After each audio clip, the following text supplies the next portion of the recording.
আসসালামু আলাইকুম। হাই বন্ধুরা, কেমন আছেন আপনারা সবাই? আশা করি ভালো আছেন, সুস্থ আছেন। হোক আমিও আমার পরিবারকে নিয়ে ভালো আছি, সুস্থ আছি। তো যাই হোক, যেটা বলতেছিলাম, এই যে আর কি সকাল থেকে শরীরটা অনেক খারাপ। মানে পিঠের যে মেরুদণ্ডটা আছে না, সেটা আমার প্রচুর ব্যথা করতেছে, যার ফলে আর কি সারাদিনের টুকিটাকি ভিডিওগুলো আপনাদের সাথে ভালো লাগা মন্দ লাগাগুলো সেরকম আজকে আর শেয়ার করতে পারলাম না আর কি। মানে শর্টকাট একটু আপনাদের সাথে শেয়ার করেছি, যেহেতু ইউটিউব চ্যানেল না আমার একটা আছে, চাকরির মতো প্রতিদিন কিছু না কিছু ভিডিও শেয়ার করতে হবে, সেজন্য আর কি আপনাদের সাথে রান্না করতে হবে। যেহেতু যত অসুস্থই হোক, আমরা মেয়ে জাতি, যা বিশেষ করে যারা গৃহিণী, তাদের যত অসুস্থতাই হোক, বাড়ির বউরা, তাদের শরীরের কোনো আরাম আয়েশ নাই। অসুস্থ হলেও দাঁতের ওপর দাঁত চিপে ধরে কাজ করতে হবে। আর বিশেষ করে যাদের একলা সংসার আমার মতো, তাদের তো আরোই কষ্ট।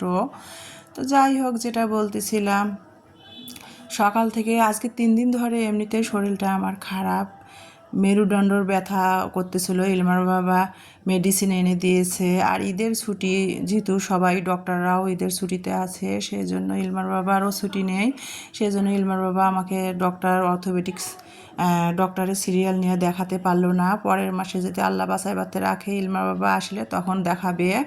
তো যাই হোক, যেটা বলতেছিলাম, ইলমার বাবা যেহেতু ফার্মাসিউটিক্যালে আছে, সেই জন্য ইলমার বাবা আমার মানে শরীরের অসুস্থতাটা বুঝছে, কিছুটা হলেও বুঝে আর কি আমাকে মেডিসিন এনে দিয়েছে। তো সেটা খেয়েছিলাম, খেয়ে কেন জানি বুঝলাম না, এর আগেও সেই মেডিসিনটা আমি মায়োলাক্স মেডিসিনটা খেয়েছিলাম, কোনো সমস্যা হয় নাই।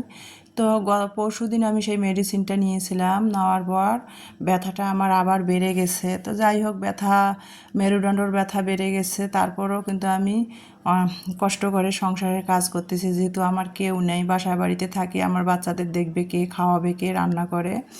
তার মধ্যে তো ইলমার বাবা গতকালকে চলে গেছে, ওর ছুটি শেষ, 1 সপ্তাহের ছুটি, চাকরি ক্ষেত্রে আর কত ছুটি কাটাবে, ইলমার বাবা চলে গেছে। তো যাই হোক, যেটা বলতেছিলাম, ইলমার বাবা গতকালকে চলে গেছে, সেটা তো আপনাদের সাথে শেয়ার করে দিয়েছি। আর আল্লাহ আল্লাহর নাম নিয়ে বরিশালের দিকে রওনা দিয়েছে চাকরির ক্ষেত্রে। তো আজকে সকালে 5:30টার দিকে ইলমার বাবা যায় পৌঁছাইছে, ফোন দিয়েছিল। তো যেটা বলতেছিলাম, শরীর খারাপ লাগলেও আর কিছু করার নাই, কাজ করতে হবে। তো এই যে শরীরটা ভালো লাগতেছিল না, তারপরে আর কি রান্না করতে হবে। তো রান্নার ভিডিওটাই আপনাদের শেয়ার করে দিলাম। বাড়িওয়ালা ভাইরা ওই যে ঈদের আগে আর কি গাছের সজনা ডাঁটা দিয়েছিল, সেটা তো আপনাদের সাথে শেয়ার করে দিয়েছিলাম। তো এত পরিমাণে সজনা ডাঁটা দিয়েছিল, খাওয়া হয়েছিল না। মানে 2 দিন মসুরের ডাল দিয়ে রান্না করছিলাম, করার পরেও মানে থেকে গিয়েছিল, সেগুলো ফ্রিজে রেখে দিয়েছিলাম। তো ফ্রিজ থেকে সেই সজনা ডাঁটাগুলো ভাবলাম যে শুকে যাচ্ছে, ফ্রিজে থাকলেও কিন্তু সজনা ডাঁটা একটু শুকে যায়। তো সেই জন্য ফ্রিজ থেকে বের করে সজনা ডাঁটাগুলো কেটে নিলাম, আলু দিয়ে, সজনা ডাঁটা দিয়ে। 2 দিন মসুরের ডাল দিয়ে রান্না করছিলাম, তো আজকে ভাবলাম যে আলু দিয়ে, সজনা ডাঁটা দিয়ে, মাছ দিয়ে রান্না করব। তো ফ্রিজ থেকে মাছ বের করে ভিজে নিলাম, সজনা ডাঁটাগুলো কেটে নিলাম। আর গতকালকে বাড়িওয়ালা ভাইদের শাড়িয়ান লাউ শাক দিয়েছিল। তো গতকালকে ইলমার বাবাকে একটু শুটকি দিয়ে রান্না করে দিয়েছিলাম, আর অবশিষ্ট একটুখানি ছিল। তাড়াহুড়ার মধ্যে আর কি পুরোটাই রান্না করতে পারি নাই, তো সেই জন্য আর কি অবশিষ্ট যেটা বেঁচে ফ্রিজে রেখেছিলাম সেটা বের করলাম। সেটা আজকে গতকালকে যেরকম করে শুটকি দিয়ে, মানে মলা মাছের শুটকি দিয়ে রান্না করছিলাম, আজকেও সেই রকম করে মলা মাছের শুটকি দিয়ে রান্না করব। দেশি গোলালু, লাউ শাক আর মলা মাছের শুটকি চচ্চড়ি করব, সজনা ডাঁটা, আলু আর মাছ, তেলাপিয়া মাছ রান্না করব। তো সেটা আপনাদের সাথে কেটে বেছে নিয়ে শেয়ার করে দিলাম। আর ইফতার করেছে আজকে, শরীর অসুস্থ, তারপরে কি করার, ঈদের যে এই চাঁদের মধ্যে কিন্তু সাক্ষী রোজা, আমরা যে পুরা 1 মাস রোজা রেখেছিলাম, সুন্নত রোজা, সেই রোজার যে সাক্ষী রোজাটা দিতে হয়, সেই রোজা রেখেছি। ইমানি অবশ্য 3 দিন হয়ে গেল, 3টা রোজা হয়ে গেল, ও আমার 2 দিন আগ থেকে ধরেছে রোজা। আমি আজকে, ইলমার বাবা গতকালকে চলে গেছে, আমি আজকে থেকে সাক্ষী রোজা রেখেছি। শরীর অসুস্থ হলেও কি করার, কিছু করার নাই, সাক্ষী রোজা দিতে হবে, যেহেতু 1 মাস অনেক কষ্ট করে রোজা দিয়েছি। আর 6টা সাক্ষী রোজার জন্য আমি 1 মাসের রোজাটা করব, সেই জন্য আর কি সাক্ষী রোজা রয়েছি। তো সাকি রোজার জন্য ইফতারের আয়োজনটা করে নিয়েছি হালকা পাতলা আর কি।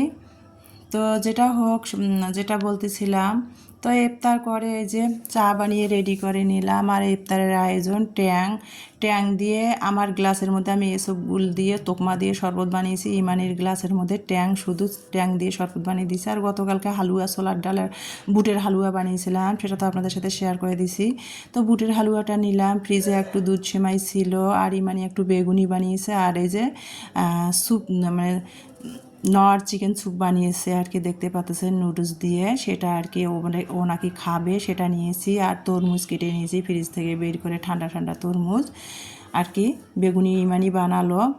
আর এই যে দেখতে পাচ্ছেন মানে 2 দিন আগে যে তেলের পিঠা বানিয়েছিলাম, সেটাই আর কি অবশিষ্ট, মানে ফ্রিজে সব খাবার একটু একটু করে ছিল, সেগুলো দিয়ে আর কি সাক্ষী রোজা রেখেছি। সাক্ষী রোজার ইফতার করব, আর ইফতার করতেছি আর আপনাদের মাঝে শেয়ার করে দিচ্ছিলাম।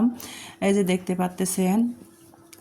আর সাকি রোজা তো ওইরকম ছোলা, বুট, বড়া, পেঁয়াজি, ভাজা, পোড়া, জিলাপি এগুলো কিন্তু আর ভালো লাগে না।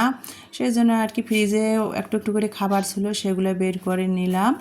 আর এই যে ইমানি একটুখানি বেগুনি বানিয়েছিল, সে বেগুনিটা তো ইফতার করতেছি আর আপনাদের সাথে শেয়ার করে দিচ্ছিলাম। তো যেটা বলতেছিলাম, ইমানি আর আমি দুজনেই 2 মামে সাক্ষী রোজা রেখেছি।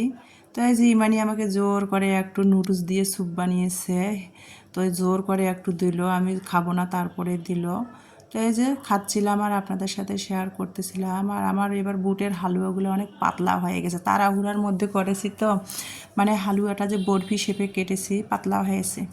তো সেটা দিয়ে ইফতার করতেছিলাম। আর মানে রোজা রাখলে ফ্রিজ থেকে ঠান্ডা ঠান্ডা তরমুজ বের করে ইফতার করলে আর কোনো কিছুই লাগে না। তো যাই হোক, ইফতার করে নিলাম। ইফতার করে নিয়ে কিন্তু মাগরিবের নামাজ আদায় করে তারপরে এই যে ফ্রিজে ঈদের দিনে ইলমার বাবা 1 লিটার একটা আইসক্রিম আনছিল 350 টাকা দিয়ে।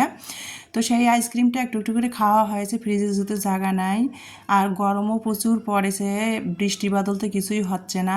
সেজন্য ইফতার করে নামাজ পড়ে একটু আইসক্রিম খেয়ে নিলাম, আর আপনাদের সাথে সেটাও একটু শেয়ার করে দিলাম। আর এই যে ইলমা চা বানিয়ে রেখেছে, যেহেতু আমি চা লাভার, চা খাচ্ছি আর আপনাদের সাথে ভিডিওটা শেয়ার করতেছিলাম। তো আজকে এই